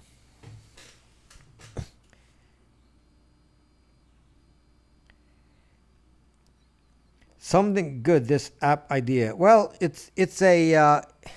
I was doing more of a fun thing, Simon. I could just make the app for myself. I don't have to give it to anyone. I can just use it for my own use. For example, as a security system. The idea of using this for my own security, for example, this could tell me if somebody's approaching my computer. So this could indicate to me if someone was trying to, let's say I left the house, there's no one in the house, and some three-letter agency is planning on entering the house to go put some virus on my computer. Okay, well. Zuck you. You're going to have to evade the radar. Okay? That's the kind of stuff I'm talking about. And if they evade the radar, then my MAC address tracker will track the MAC address of their phone, on and on and on. So there's many ways of doing this because we are all emitting data, not counting my infrared cameras and all that. So I could just use it for my own use. And I don't really care if I don't sell it or use it for anything commercial, but the fact that I can do it is just kind of interesting. The fact that I'm able to do it kind of proves the point. It proves that you are all vulnerable.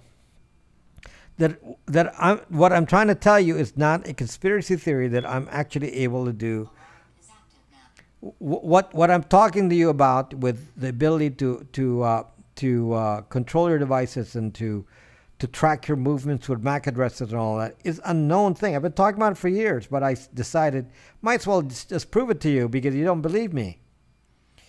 A lot of you still love your iPhones and your Androids, and you don't believe what I'm saying, that this is very dangerous stuff. And how else to show the danger than to make an app that actually shows you the danger by having you manipulated with such a device, such software. So that's the plan. So now the alarm, look, by the way, the alarm is not firing. See, I'm moving here. The alarm isn't firing. So why isn't the alarm firing? Because the bottom of this piano is metal. This part of the piano is metal. So it's actually blocking this. So you can move anywhere down here. If you have a pet, as long as you put metal on the to block the bottom part of the alarm, it's not going to detect anything down there. So this will detect only something high because of where I put it. I put it in, this is kind of a bowl area. So back in here, this is metal. So what this will do is reflect the radar that way. So the metal reflects. So if you want to like focus the radar to a specific point, you can kind of wrap it in foil and focus the radar to only go to a door, something like that, and actually increases the range. So, ever heard of Kim Commando? She's been talking about online security for decades. Kim Commando or Kim.com? You must be talking about Kim.com.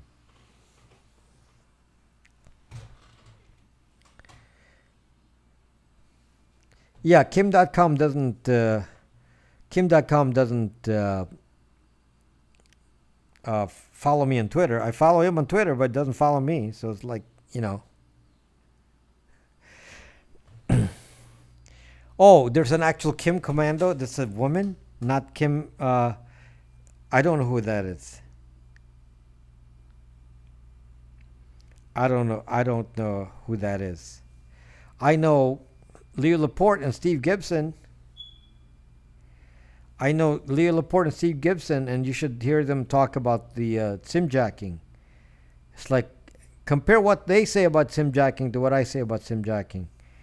And then you can see the difference. So we all know the same things in general. Okay? But compare the depth of what I said about sim jacking with what Steve Gibson said about sim jacking. So that's why my channel is growing as fast. It's growing as they have 29,000 subscribers, and my channel is growing as fast as the Lee Laporte channel. So and I'm glad. Thank you for making my channel grow. So the channel is growing very fast now. So, because people are finally listening to this, in spite of Kill, people are actually following. Not on Periscope though, but at least on YouTube. And Kim Commando wouldn't tolerate you. I don't know who this Kim Commando is, and I don't know if Kim Commando is important or not. Don't have any idea. Miss Evie? Miss Evie's here? I can't play that, Miss Evie. I know it's a hug to your ears, Miss Evie, but if I play that, I'm going to be hit for a copyright violation on YouTube. So I'm kind of limited. I didn't hear you on sim jacking yet, but I thought Steve Gibson didn't get it. Okay, Simon. Simon, please watch yesterday's broadcast on sim jacking and compare what I say to what he says. So yes, I would appreciate that. Your thoughts, Simon. Go listen to what I said. Since if you heard what Steve Gibson said, go listen to what I said.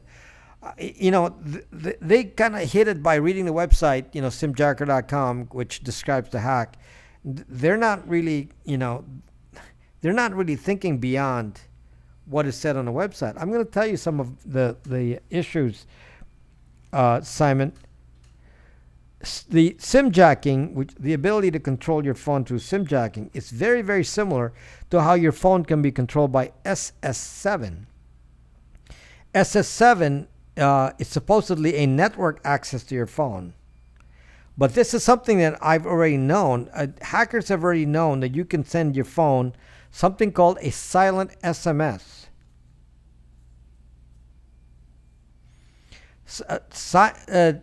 Silent SMS, which allows them to get your phone to reveal its IMSI code. Okay, so you can actually get the phone. This is something that I already knew that they can do that hack. So, so it's not really much of a jump to say that they can do the rest of the stuff that they already do with the silent SMS. So if you can, for those of you who don't understand what I'm saying, there has been a known way to control a phone through some methodology by sending an SMS that if you craft it in a particular way, the SMS will not show up on your phone. So you have to probably send it a certain sequence of commands before you put the text in, and the phone will recognize it as something not to display to the user. So it goes to the phone chip, and the phone chip acts on it. So that's what they use in the SIM jacking hack.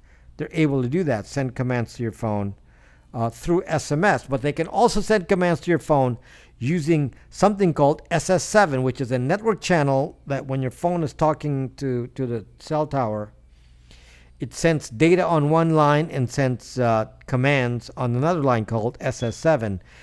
60 Minutes showed that somebody who has a hack on the network can hack your phone through the network and be able to control your phone using SS7. So I'm saying to myself, what is the difference between these two? There's obviously a connection because they can do the same things. Now what is? Watch the two shows, the one on SS7 on 60 Minutes and this one called SIM jacking, and you notice that they're executing the same kind of commands. Well, how come somebody hasn't thought about this and said, where does the SS7 come in, and where does the silent SMS command goes, and how does it relate to the phone? And no one's actually thinking about what I was talking about yesterday, which is the baseband, and how there's a separate computer on your phone for handling the so Simon, you know how to do this. So the chip itself, can be controlled by since it's its own CPU. The baseband, the cell baseband, its own CPU, and you can send it commands. And apparently, according to the researcher, the silent SMS actually activates a website inside the phone. So here comes the question that nobody asked. Obviously, somebody knows these commands. Somebody's not going to go and figure this out by trial and error.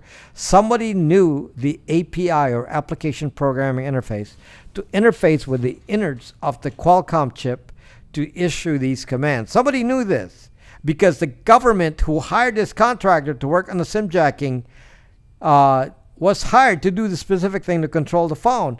And so therefore, they must have known there was a backdoor. Either they had an insider at Qualcomm, or they themselves paid Qualcomm, or maybe Qualcomm was part of this contract, and they all shared the money, paying them to use the backdoor. And nobody ever talks about this.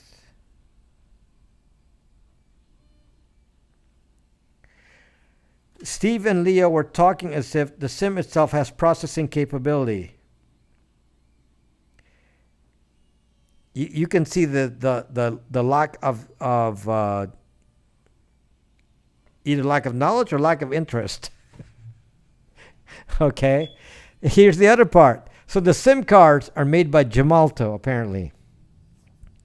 So Gemalto makes all the SIM cards. Most of the SIM cards in the world are made by Gemalto, which is based in the Netherlands. So Gemalto makes all these security cards, SIM cards, and all that. So therefore, they know what's in the SIM card. So could Gemalto be part of the, the leak? Because this is interesting because Gemalto baseband is being installed on a Librem 5. Gemalto baseband is being put on the Librem 5, Simon. Yeah, what's the difference when eSIM or not eSIM? It's just logic. The key is there's a CPU, and the CPU is not under the control of the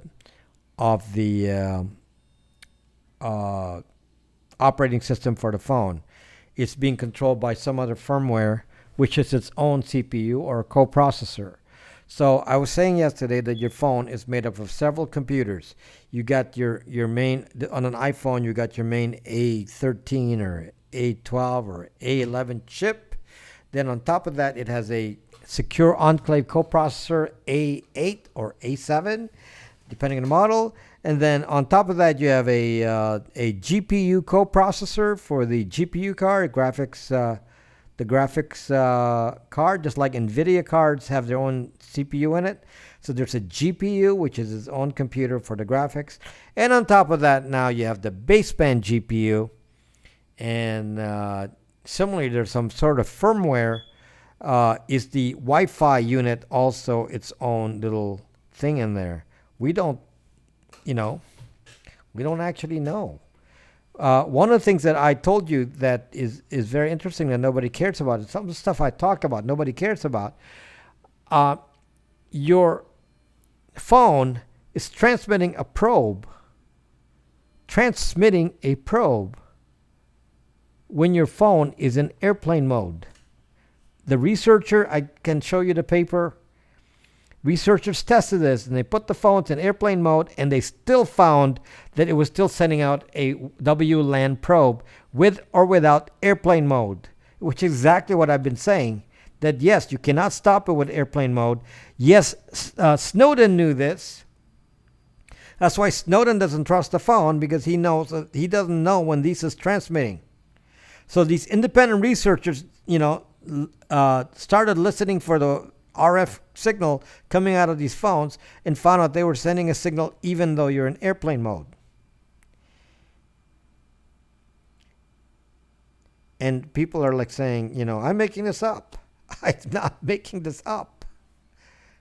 These are third parties saying this. I'm just repeating something I've already said here.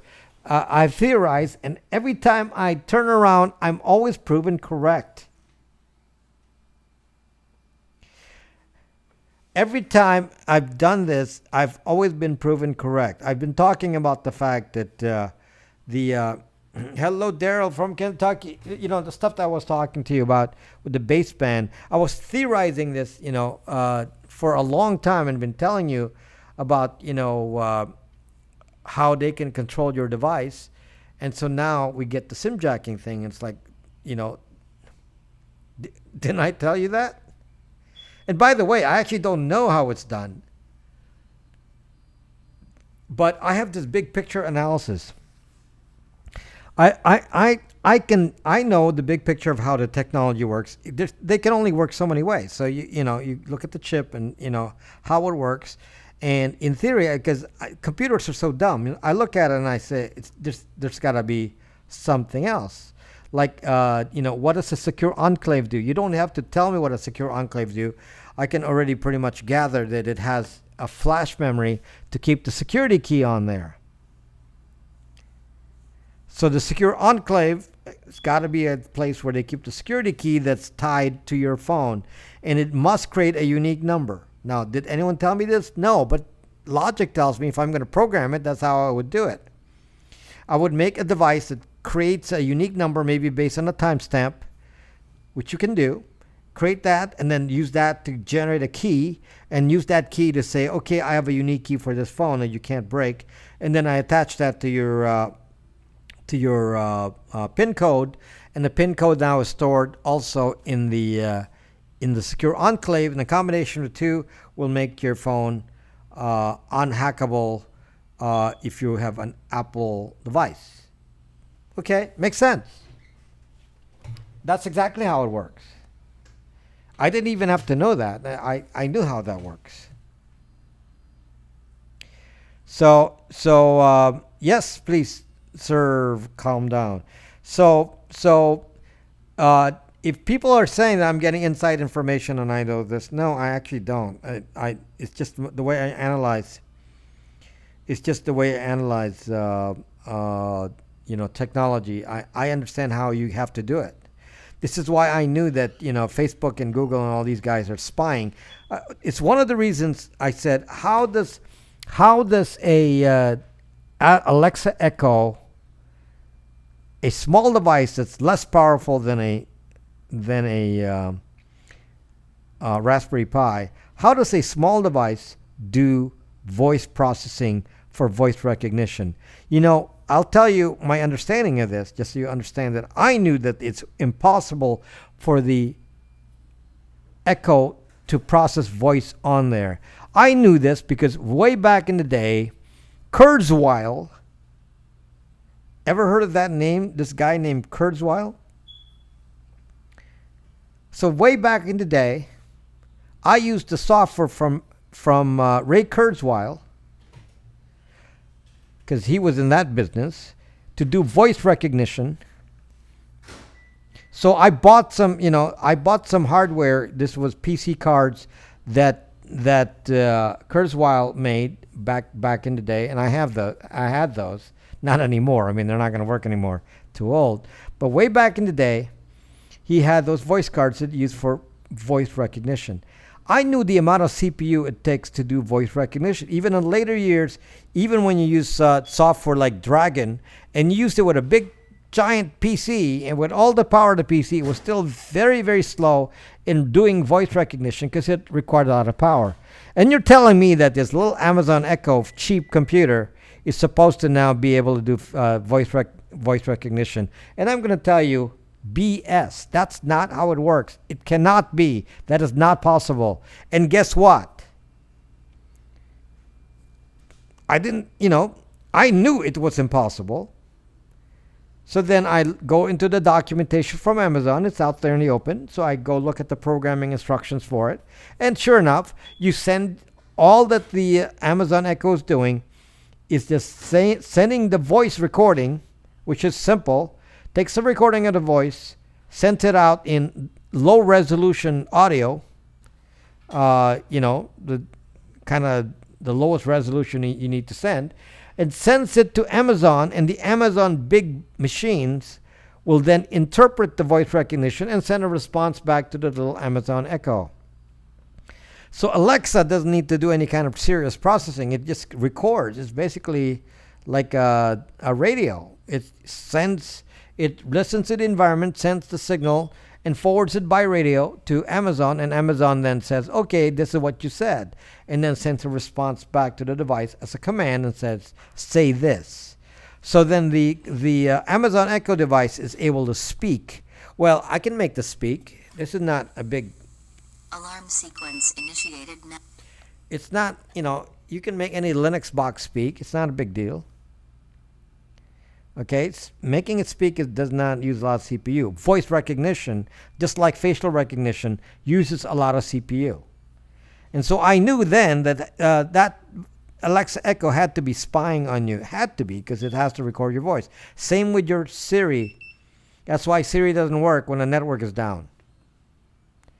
Easy enough to prove. Unplug it, that Siri doesn't work. Siri can only work when there's a network. Why? Because it doesn't do the Siri on the phone. It does it over at Apple. Don't take me seriously, sir. Please calm down. Would you like me to stop my broadcast just so I can solve your beep problem? How is it able to hear you whisper in a loud, filled room? Because the quality of the microphone and the filters. If you talk to your friend's Alexa, will she know it's you? Voice print. It will create an association and say, oh, you're visiting. It will not accept your commands, but at least it will say, oh, you're visiting this person's house. I have a box of 9 volts 2 feet away from me.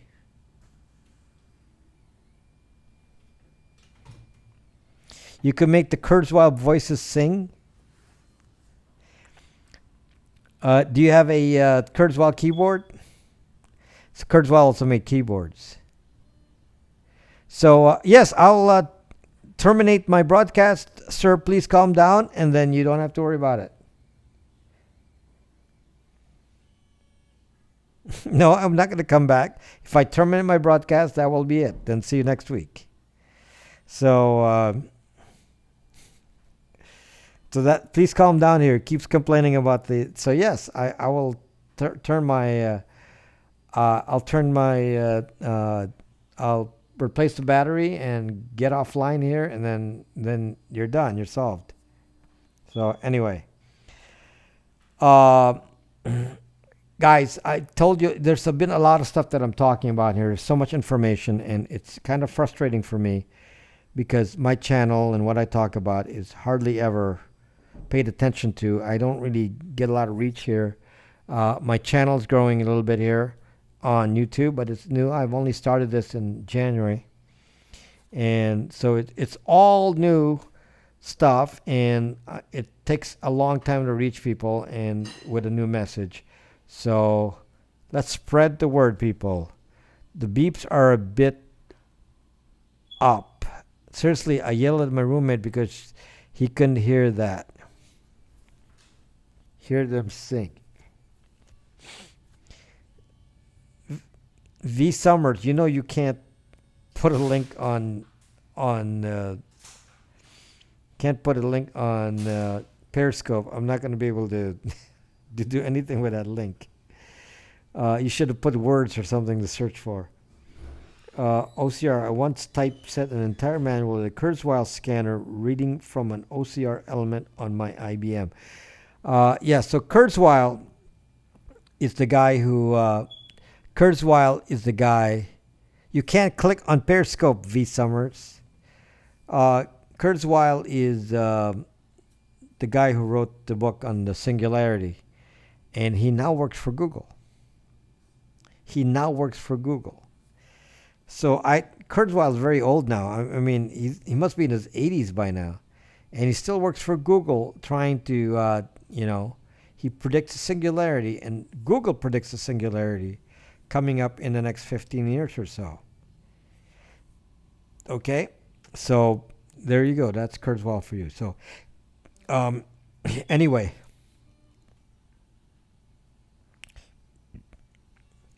What was that? What was that, Kathy? We pay attention. What did I miss there, Kathy? I know, Kathy, but aside from my subscribers and followers here, the world does not pay attention. The world in general does not. They will pay attention to whatever issues are being pushed as the main issue, and these kinds of important issues I talk about are considered to be tinfoil hat. Kurzweil started by writing software for blind to read scanning. I've worked with a lot of Kurzweil products. I've not bought a keyboard from him, but I've worked with his products for in early PC days, and so been very familiar with Kurzweil back in the day, and worked with the voice recognition part of it in the 90s, and I've been very, very familiar with him. So, and I guess his company was he's not very rich considering how much he's done. Like he made a couple of million or a million or million or something, and that's about all he made. Which is kind of sad for somebody who's in today's world would be considered quite a success. But yeah, except he remember what he's espousing is the singularity. He actually thinks that's a good thing, and I cannot agree. So anyway, yes, thank you, Starlight. Thank you. So anyway, thank you for watching. I'm gonna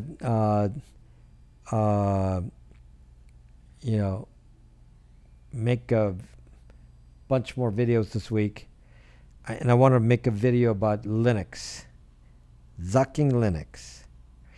The bigger fish steal the ideas from smaller fish, and they ruin them and copyright the material. I don't know, Grown Wonder. That sounds like a conspiracy. So, yeah, I don't know. Gonna have to tell me something interesting there, like juicy details. It's only 1:05 a.m. Okay, so thank you, my friends. I got work to do. I got to work on that app that will spy on your MAC addresses. And you should see how uh, this one guy hammering me on Reddit, uh, kind of insulting my video on Reddit. So you should see that. Trade master blowing smoke. What does that mean, sir? Please, sir, please. Why are you watching me then? Okay. So anyway, good night, my friends. Oh, Josie Johnson, welcome. You were so quiet. Says who Nixon made that word to discredit people like you and me who tell truth. There you go, grown wonder. Thank you. But what do I know? I'm just a little guy here. Back on WLAN probing, don't they do MAC randomizing? The attacker does MAC randomizing, Simon. The attacker does. And if you watch my videos, you gotta be certain those MAC addresses aren't real. I have to make sure they're not real. Okay, wait. Okay, so Kathy, wait. Connect with Kim.Commando. Seriously, she has a big audience and is back before the days of AOL. She likes ExpressVPN, changed her mind. Do I really need to waste my time with these people? I don't need to worry about that. Thank you, Grown Wonder. Thank you. Thank you. Thank you. So I hope you learned a lot tonight. There's all, there was a chock full of information night. Chock full. Thank you so much. I'll see you next weekend for the live broadcast, and watch out for videos during the week. Thanks and good night.